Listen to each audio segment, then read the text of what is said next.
with our webinar series for Financial Literacy Month, April, the first week we spoke about budgeting and saving, which is basically the let's call it your fundamental basic part of getting your finances order, which is essentially being in control of what is coming in and what is going out. Then secondly, we spoke about effective debt management and how to you can use debt strategically, but at the same time not fall into debt traps. And if you do find yourself overwhelmed by debt, what solutions there are. Today, we are taking a little bit of a different step. We're now talking about building. So we've covered the basic foundational steps of budgeting, saving, and debt management. Now we're talking about building and creating wealth in this investment masterclass workshop. So what will be coming? So it is a two-part workshop, a two-part masterclass, I shall say. So in tonight, we'll be covering parts 1 to 4, which would be the basic concept of investing. And then very importantly, understanding the difference between saving and investing, the power of compound growth and importance it plays in growing your wealth. And then something that not often discussed enough, but a very important part of growing wealth, which is actually the psychology of investing. Next week, we'll look at actual investment products such as tax-free savings, your collective investment schemes, also known as unit trusts, retirement annuities, and then how you actually go about choosing an investment portfolio, and finally, a decision guide that you can use in order to choose a suitable investment for your needs and goals. And lastly, we end up with some case studies just to give you an idea how to put what we've learned into practice.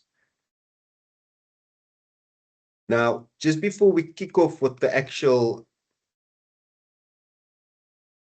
masterclass, I mean, last week, whoever joined us, I mentioned I was a licensed debt counselor, but the question is, why should you listen to me at all? Because it seems these days, anybody who just read half a book can go on TikTok and profess to be an expert. So I thought maybe I'd just give a bit of a background and maybe enough reason why it might be worth your while taking time out on your Wednesday to listen to me speak about investments. So just from an education point of view, I do have a BCom in economics, as well as a postgraduate diploma in financial planning. And then from a work experience point of view, over 25 years in financial services, of which 5 years was as or is as a financial planner, along with over 10 years as an investment specialist at asset management and investment companies, where I actually train financial advisors on investments. Now, to add that, I also have a lived experience. I bought my first shares in 2001. I know it's quite a long way back, and I've been following investment markets since the late 1990s. That was the era of the so-called dot-com bubble. And in there, I saw booms, I saw financial crises, and I've seen patterns repeat. And of course, my biggest learning is I've made plenty of mistakes along the way. And what I have learned is that investing is a lot simpler than most people think. The hard part is actually behavior. And the other secret I learned is you do not need a BCom. You do not need decades of experience in financial services. You do not need to have 20 years plus lived experience to actually be a successful investor. All you need to do is follow a few time-proven basics, and anybody can be a successful investor. It's the right behavior that actually makes you successful.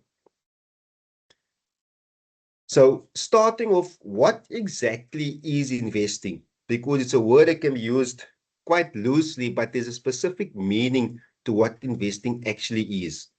Investing is simply buying assets, and these assets deliver an investment return. So I'll just be checking my time along the way if you see me looking away. So these assets can be divided in what's known as asset classes, and there are four main asset classes in which you can invest your money. And I will go into more detail into each individual asset class in the subsequent slides. So firstly, often your main asset class for growth is something called equities, also known as shares. This is effectively ownership in companies, right? I'll go into more detail, and it's considered high risk, high growth. Now, I want you to just take pause for a moment on that word risk. I will explain exactly what we mean by risk, when it comes to investments in the few slides from now. Then you have something called fixed income or bonds. These are loans to governments or corporations. So they actually borrow money from the public and they pay interest, and this interest is a form of stable investment income. Then you have what's known as cash equivalents. These are savings accounts, money markets.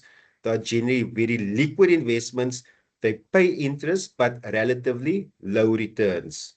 Lastly, you get what's known as the alternative asset class. This includes real estate and commodities. So think of hard tangible assets like property, gold, oil, for example. And they often serve as a good hedge against inflation. So when you're investing, all you are doing is taking your money and putting it into one or more of these asset classes. Now, how do these asset classes actually deliver a return? Well, these are your three areas of investment growth. And this is, in fact, the only area where investment growth can come from. So when anybody say they have investment, ask, well, which one of these three or combination thereof is the return coming from? So first you have capital appreciation. This is when the asset actually increases in value. Think of a share price going up. Think of property going up in value. Then you have income. This is where the asset is actually generating income. So those bonds that I spoke about before, they generate interest. That is income that pays to the investor. If you have a property, that property generates rental income. That's an income turn that goes to your growth from that property. Then the other place is from profits. So if you buy shares in companies, you share in those profits via something called dividends. So you invest in your various asset classes. These asset classes either appreciate in income, either appreciate in capital value, or they produce an income, or they are generating profits. And that is where your investment return effectively comes from. Doesn't come from magic, doesn't come from out of thin air. It's simply via these mechanisms. So when somebody has an investment, ask them which asset class is it and how is the investment return being generated. Now, if we look at the four individual asset classes in a little bit more detail, but not too much jargon. Firstly, what is equities or shares? So equities is your primary growth engine of long-term investing. If you belong to a pension fund, you will typically see that the majority of it is invested in equities or shares. So what does that mean? Effectively, you have ownership in a company or partial ownership in a company when you invest in equities. Now, from a risk return point of view, it is what's considered high risk. Once again, I will explain what we mean by risk when it comes to investing, but also high potential for growth.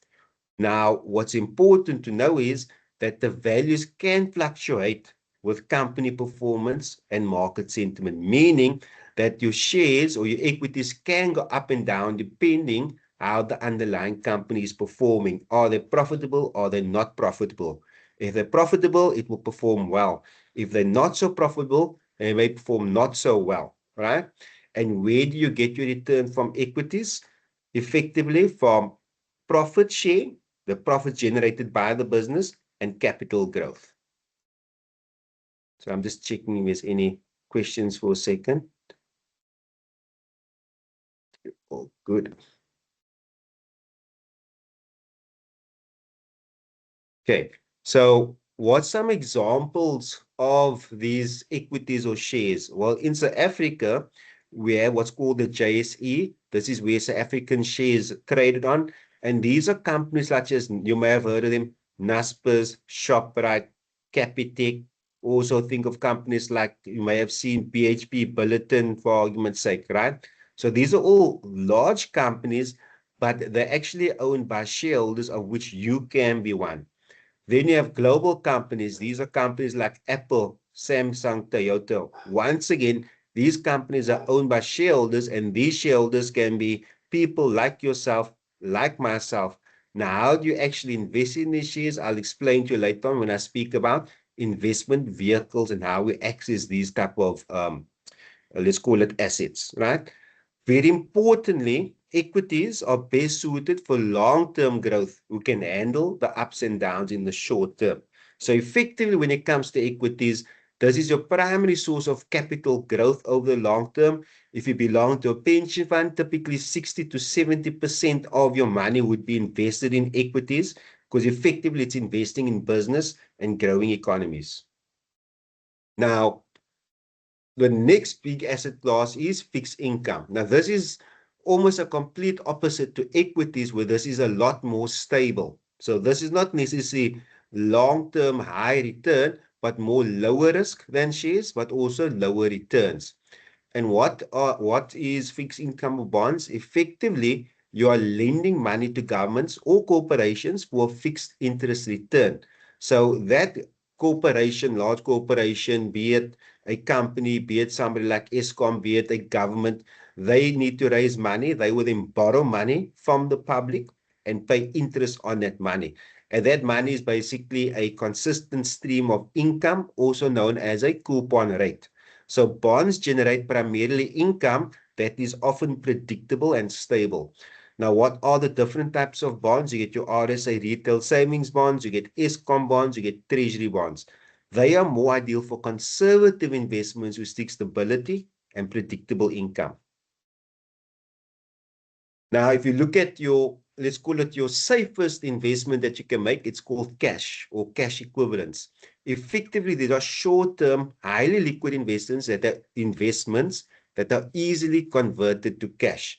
They are very low risk, but also very low return. And often the return below or just close to inflation. So you're not really going to beat inflation over time. And how does this deliver return? Well, effectively from interest from savings or money market accounts. For some examples, will include bank fixed deposits, money market funds, also notice accounts. So these are best used for emergency savings as well as short-term goals and not really for long-term growth.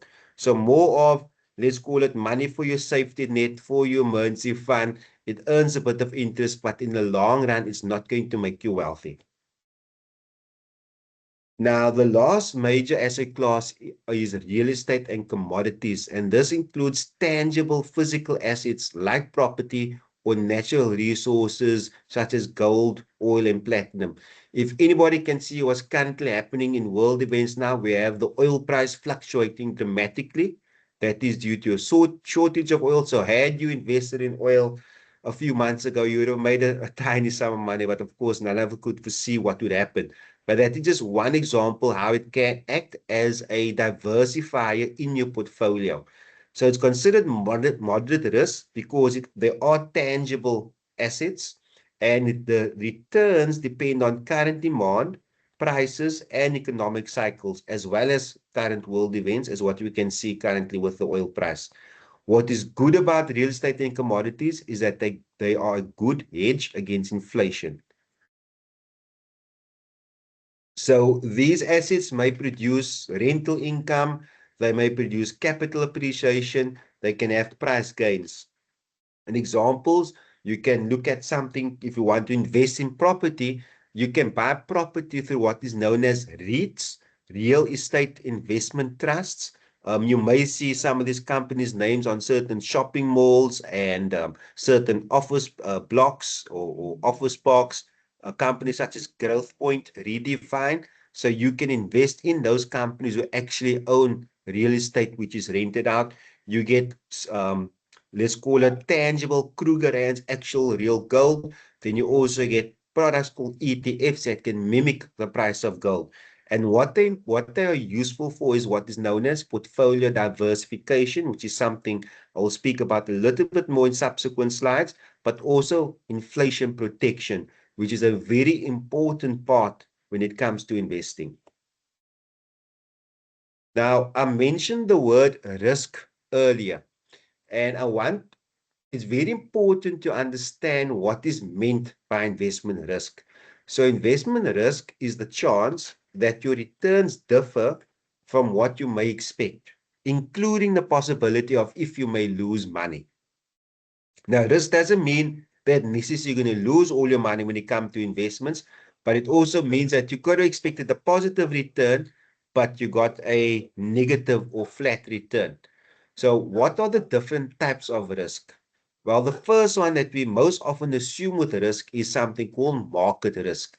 So this is the risk that prices, be it the prices of your shares, be it the prices of your property, be it the prices of gold, rise and fall due to either local and or global events, right? Whatever they may be. So that is market risk. The price of gold going up or down, the price of Apple shares going up or down, the price of property going up or down. Because there's times where property actually does stagnate as well. So that is market risk. Then you get something called inflation risk. Now, what inflation risk again is, if you say, hang on, I don't want to put my money in the market. I don't want to take this up and down. I'm just going to stick it all in the safe, or I'm just going to put it under the mattress.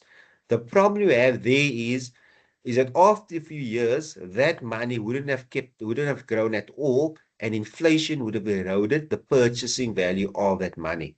So that is the one thing. You cannot just put it away somewhere, because if it doesn't get any return over time, inflation is what eats up the buying power of your money. Now you also have something called currency risk. Now, where does currency risk come in? If you wish to invest your money outside of South Africa, the rand weakening or strengthening can impact either negatively or positively on your investment returns. What ideally you'd want is very much more of a stable exchange rate rather than a wildly fluctuating one. Then the other risk is, you may think, okay, let me just be safe and put everything into bonds and income funds. Well, there you have interest rate risk, that if the interest risk falls, that your return will then also reduce over time. So how do you actually manage risk? Because if it seems like in every way, shape, or form, if you go to the market, you're facing market risk. If you're trying to be safe, you're facing inflation risk, etc., etc. Well, the way you manage risk while getting a suitable return is through something called diversification, and then also having long-term focus, meaning what am I investing for and how do I match my goals to time frames? Meaning, if I'm investing something where the time frame is 10 years, I cannot mix and match and want to change it every 2 months, right? You have to give it time according to your time frame and match your investment goal to your time frame. Now, what do we mean by diversification? Well, sorry, before I get into diversification, let's first talk about risk versus return. So what we need to understand is, so while we have this element of risk, and maybe it's making me a bit afraid to invest. What we also need to know is that typically when you invest, the higher the risk, the higher for potential returns. What's also important to note is the longer your investment time frame, the lower your risk becomes.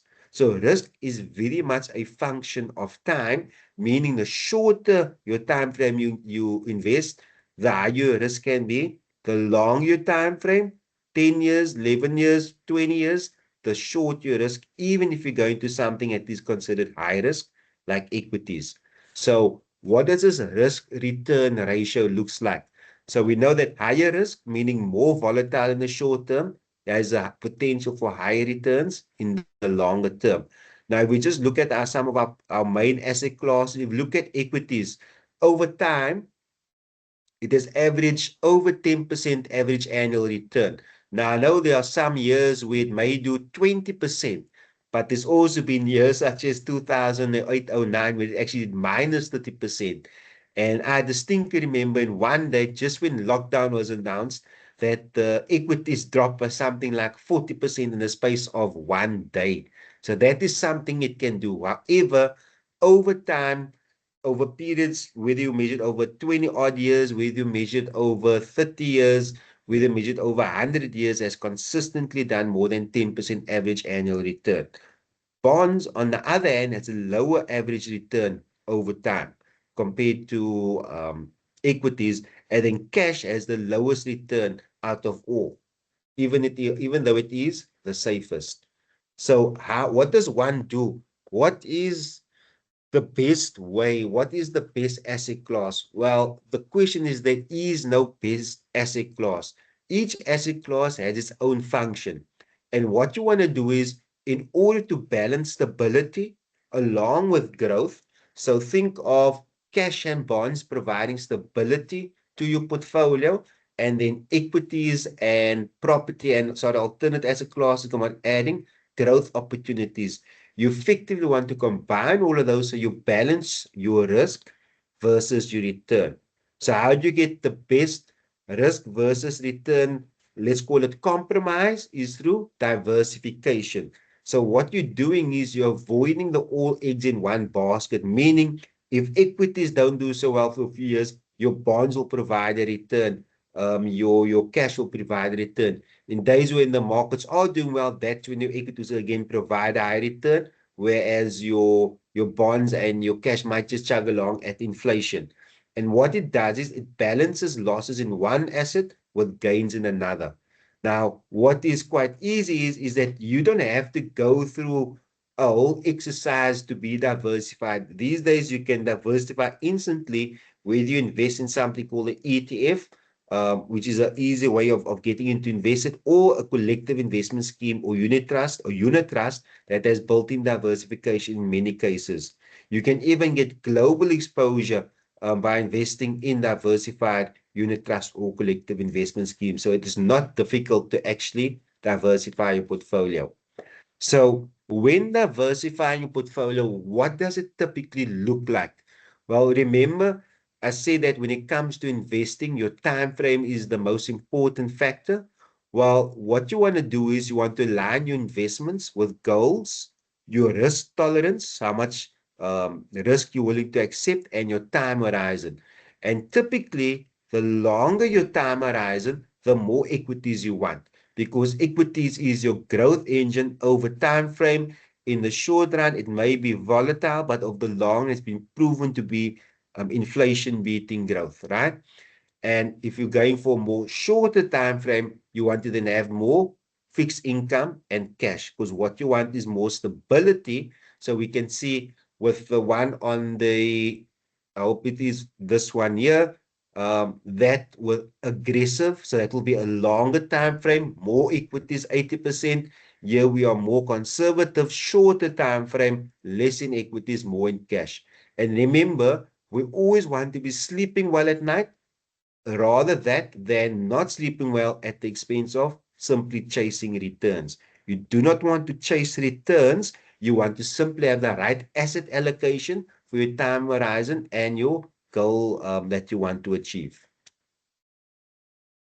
Now, something that is often not clear is what is the difference between saving and investing? Many people think it to be the same thing.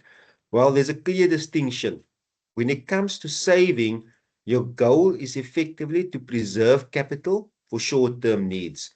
Typically for example, emergency funds, upcoming bills, or short-term trips that you want to achieve, right? And here you're looking at a risk that is considered low. So you don't want volatility, right? What you want is stability. So an average of anything from 4, if you're lucky, you can get 8% in the high yield account. That should be more than enough. Now, of course, with savings, you don't really have an inflation risk. Why? You're not looking at at keeping this money for a significant amount of time. So you're not looking at the long term where inflation can erode this. Why? If you do have a long term, then your 5% inflation can erode purchasing power. So with saving, you do not have what is known as inflation risk. However, compared with investing, here your goal is to grow wealth for long-term goals. And this may be wonderful when you retire or for wanting to acquire property. And typically, when it comes to investing, you want to take on a more moderate to high risk approach where you do have a greater percentage in shares and property so you can get that growth. Here, you're looking at higher returns, typically averaging 10 to 12% in SA equities. And its important thing is what you want to do is you want to outpace inflation over time. So the core difference between saving versus investing is that with saving, inflation isn't really an issue, but with investing, you need to outpace inflation over time, whilst inflation will erode the purchasing power of your money.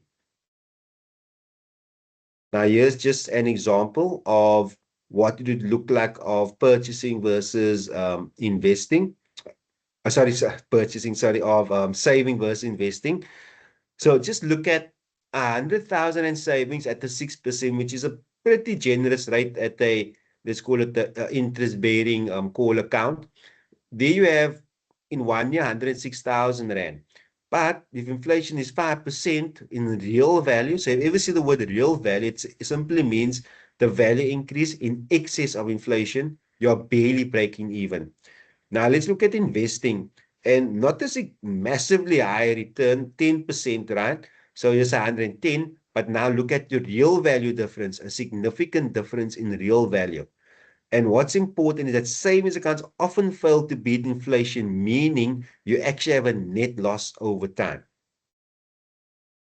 Now, this is just another graph to show the comparison between, if you look at here, this is 10,000 Rand from 2001 to 2025. And if you think, oh, but that's going back to the time of the Stone Ages of the dinosaurs, that's actually when I started working in my first full-time paying job. So technically, had I been smart along the way, I could have made a lot more money with this knowledge in hindsight. But let's just look back here. Their 10,000 Rand, just in terms of inflation, at the end of 2025 was the equivalent of 37,000 Rand, right? So 3.7 times the value of 10,000 went up with inflation. So if you put your 10,000 Rand in a mattress or in a safe and kept it there, your 10,000 Rand would have lost more than a third, almost a quarter of its value, right? Had you put it in cash, yes, you would have maybe just beat inflation by a bit, but also normally cash is more heavily taxable, but okay, that amount, it shouldn't be an issue. But there you can see, so cash did beat it out a bit. But let's look at equities. And there we can see from a 10,000 Rand over 10 years, you almost have a tenfold increase in equities. And that would include, that's 100% equities. And if you look at something like a balance fund, which is typically about 60 to 70% equities, you still got most of the growth of the equities, but without some of that volatility. So remember when I spoke about volatility, there we can see that volatility in play when it comes to equities. Note with your cash, you don't have any sharp peaks and valleys. With equities, yes, you have the biggest return over time, but not along the way. So that there is your 2008 financial crisis. This year, I think, is close to your COVID period. So yes, in order to get that return, you also need to go through a few roller coaster rides. And that is where a lot of people fall off the wagon.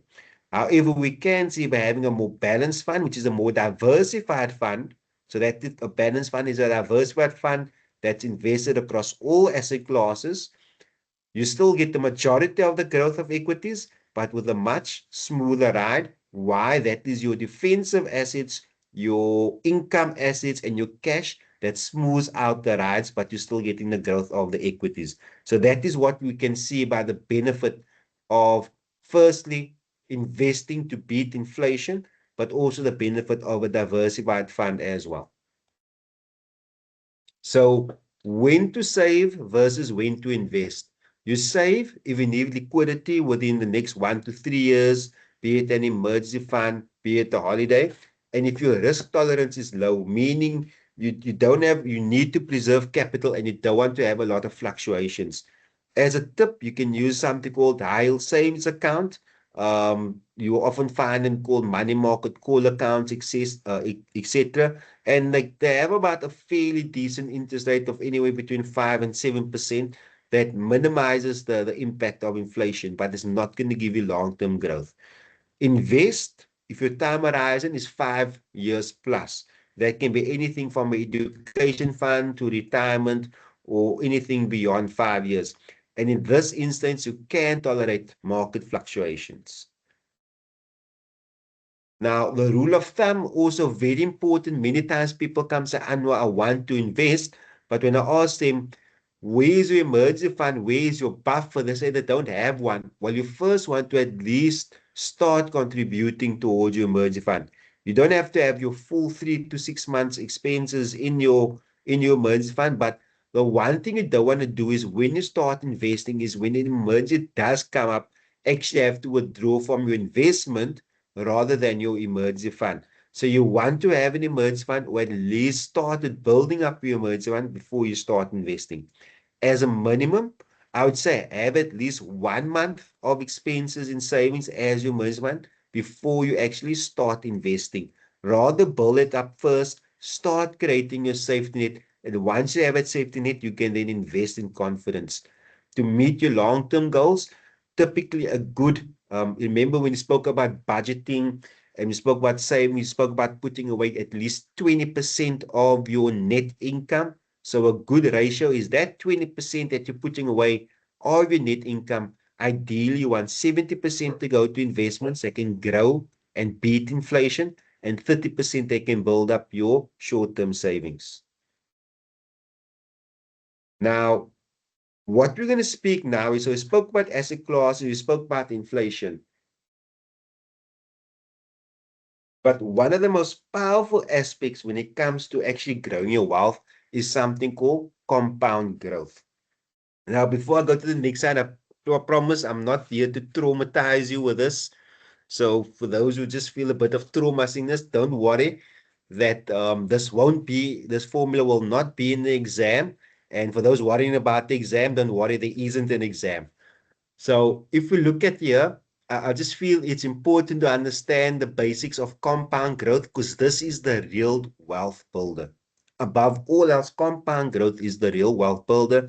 And if you understand how it works, this single piece of knowledge alone can help you build up wealth. So what is compound growth? It is effectively earning returns not just on your initial investment, but also on accumulated returns over time. What does that mean? Well, I'm not going to go too deep in this, but I want to take note of this is the formula for compound growth, which basically determines by how much will your investment grow. And what I want you to note is there, T is time. T or time is what is reflected as the exponent, right? So just maybe think back to those days of fun when you did maths. That we call it the exponent.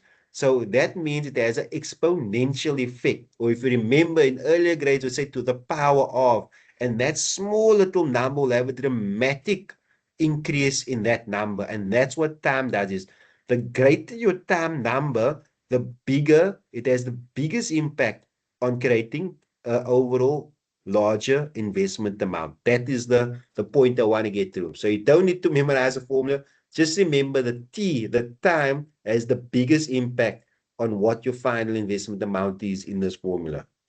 Now, what does it look like in numbers? Well, let's take 10,000 Rand growing at 10% annual return over a period of 30 years. What we can see here from year 0 to 10, that 10,000 Rand grew by, let's call it 2.5 times, 2.6 times. I'll call it 2.5 times just for, but easy on the tongue. So 2.5 times in that first 10 years. But then look, the next 10 years, now it has grown by what, 6.7 times. And if you go another 10 years, 17-fold it has grown. So in the first 10 years, it grew 2.5 times, but if over 30 years, 17-fold. Now just look at not just the difference over time, but the difference jump. There it went up by 2.5 times. There it went up by, what is it, 2.5, maybe almost 3 times. But there we can see almost 3 times it is going up. So not just is it going up dramatically, but in each subsequent 10 years, the increase is much more dramatic. So that is 10, that's 15,000 Rand growth, right? From there to there, that is, sorry for my maths, I think about 40,000, just over 42,000 Rand growth. From there to there, over 100,000 Rand, 110,000 Rand growth. Same 10 years. Why? Because of something called compounding. So how does that magic work?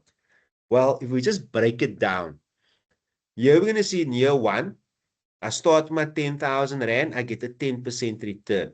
What does it mean? That my growth earned in year 1 is 1,000 Rand.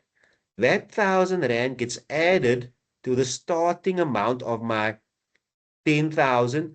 This year earn again 10%. What is 10% of 11,000? It is now 1,100. So first year earned 1,000, first year earned 1,100.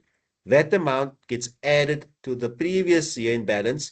And what we can see the pattern returns where after 5 years of the same 10,000 Rand, I'm no longer earning 1,000 Rand return. I'm actually earning almost 1.5 times the return. Now do that over a period of 20, 30 years, and that is compounding in effect. Every year is not just that you get growth, but the rate of growth actually increases. And that is a real wealth builder. Now, in monetary terms, what does it look like? So let's look at two scenarios. You have scenario number one, 25 years old, right? And I think here I'm going to have a bit of interaction. Maybe you guys can type in or say what you think the number is, and I'll give a bit of pause and catch my breath. So scenario one, 25 years old, invest 500 Rand a month at a 10% return until age 65. The total investment amount is 240,000. The final amount is 3.3 million. Scenario two, someone starts 10 years later, 35 years old, invests 500 a month at the same return, also up to age 65. So the 25-year-old invests for 40 years, the 35-year-old starts, invests for 30 years, right? 240,000 versus 180. So only 60,000 and less and 10 years less. Let's see in the chat, what do you guess in scenario two, where in scenario one, that capital amounted to 3.3 million. How much do you think that capital would have ended up in scenario two, where they just invested for 10 years less?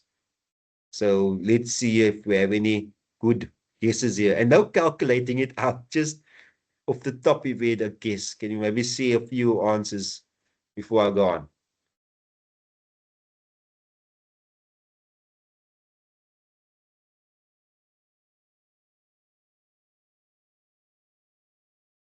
2 mil. We have a 2 mil.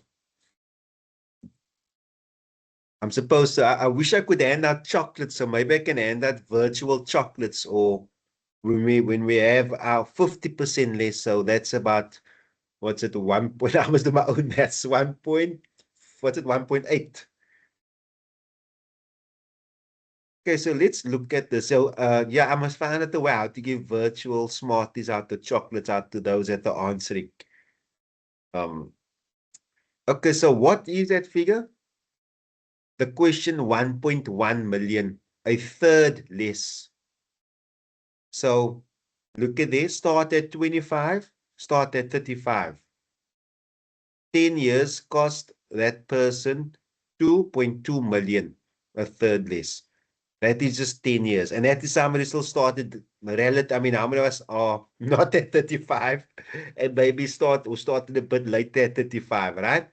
So whenever I find somebody in their 20s, I always encourage him, even if it is a 500 Rand, just start. I mean, how do you guys feel about that difference? So there I can see no ways. Yeah, that is the power of compound growth, but also how you lose out if you don't start early. So if you wanted to build a perfect investment scenario, is it would involve getting a time machine and traveling back in time and telling your 25-year-old self to start investing no matter what. So that it unfortunately doesn't exist. So yes, that is the power of compounding. Now, along with that, you can also do something just a bit differently called the cost of delay. So what's the cost of delay? Let's assume to retire comfortably at the age of 65, you need 5 million Rand to produce a reasonable income that can last you a lifetime. If you started at the age of 25 with once again a 25% return, you'd have to contribute just over 1,000 Rand a month, right, to reach that goal. If you were to start at 35, 10 years later, you have to contribute almost 2.5 times more, 2,450 Rand. If you had to start at 45, you have to contribute 6.5 times more, or 6,800. So the longer you wait to invest the bigger that monthly cost actually becomes. And why does that amount become so big? Because compound growth needs time to work its magic. You cannot overcome the force of compound growth simply by giving more. Because here you can see you have to give 6.5 times more just to make up for the lost time and the compound growth that it delays. So compound growth is how you get more return from less, but you need time. So how does one harness compound growth? Well, start investing as soon as possible, even if it is 500 Rand a month, because even that can grow into millions over time. Remember also to reinvest your dividends so that those returns can also compound. And very importantly, this is why you want to have your emergency fund before you start investing. You want to avoid withdrawals because those early withdrawals, they take away from the compounding and they cripple long-term growth. You also want to, where possible, use tax-free investment tools such as tax-free savings and, where appropriate, something like retirement annuities, which we will explain in next week's webinar. And I think Albert Einstein said it best: compound growth is the eighth wonder of the world. He who understands it, earns it. He who doesn't, pays it. And I think, like last week's webinar, we spoke about debt management. If you have high interest debt, the compounding can work against you. With investments, it's the opposite. Your compounding can work with you. Now, to end off tonight's webinar, I just want to talk about a very important and often neglected part of investing, which is the psychology of investing. Now, we all know that money is emotional, and just like whether it is spending, whether it is saving, whether it's budgeting, we all have emotional ties and connections that dictates our behavior, and the same applies to investing. But investing has a specific type of psychology attached to it. And one of the primary types of psychology attached to investing is something called the greed fear cycle. So typically, when people say, I want to invest, they're thinking, I want to make money. Never do they think, I want to lose money. But like I said, depending where you invest, if you invest for growth, you can have short-term volatility. And that volatility can last sometimes for a year, 2 years, 3 years, right? Before you start seeing returns again. Now, what is the greed fear cycle when it comes to investing? Is that investor behavior oscillates or goes between greed, meaning the buying high when things are really good, and fear, selling low when they feel things are really bad. And what it does, it creates market volatility. So, for example, you have the greed phase where euphoria in the market drives overconfidence. For example, when Bitcoin hit R1 million in 2021 and everybody was Bitcoin crazy, you had a whole euphoria. Then you have the fear phase, for example, the March 2020 COVID crash, where panic just triggered irrational selling. I mean, the market dropped by 40% in one day. Within a few months, the market had completely recovered. Now, what the problem is that when the market is up high and people are going at euphoria, they are buying. So they are buying expensive. But when the market falls, they are selling when the market is low. So they're selling when it's cheap. Then they simply repeat the cycle over and over, investing, disinvesting, investing when things are good, disinvesting when things are not so good. And what happens? You repeat until broke.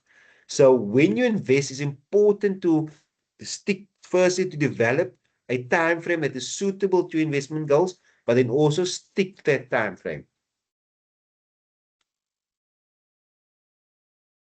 Now, you may have heard the saying that it is time in the market versus timing the market. Now, many times people say, oh, is now a good time to invest? The reality is it is always a good time to invest. The main thing is you must just know why you're investing and how long you're investing for. So when you talk about timing the market versus timing the market, if you look at the compound growth that we spoke about, right? That 10,000 Rand invested at 10% for 30 years gave you 174,000 Rand, a 17-fold investment return.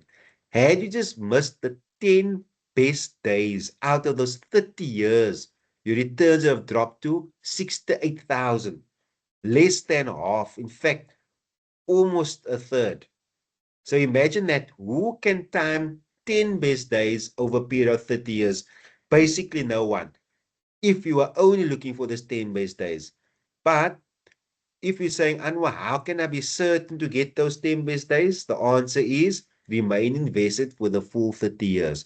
So that is something also I've learned along the years. You cannot time the market. You simply need to be as long in the market as possible in order to get those good days, right? Even if you look at our market, the JSE All Share Index, it grew 12% annually over 20 years, and that includes the 2008 financial crisis, which for those around was a dramatic drop in the economy. It was around every, they called it the Great Recession. It includes COVID and all its lockdowns. Despite that, over the 20-year period from 2005 to 2025, the South African All Share Index still grew by 12%.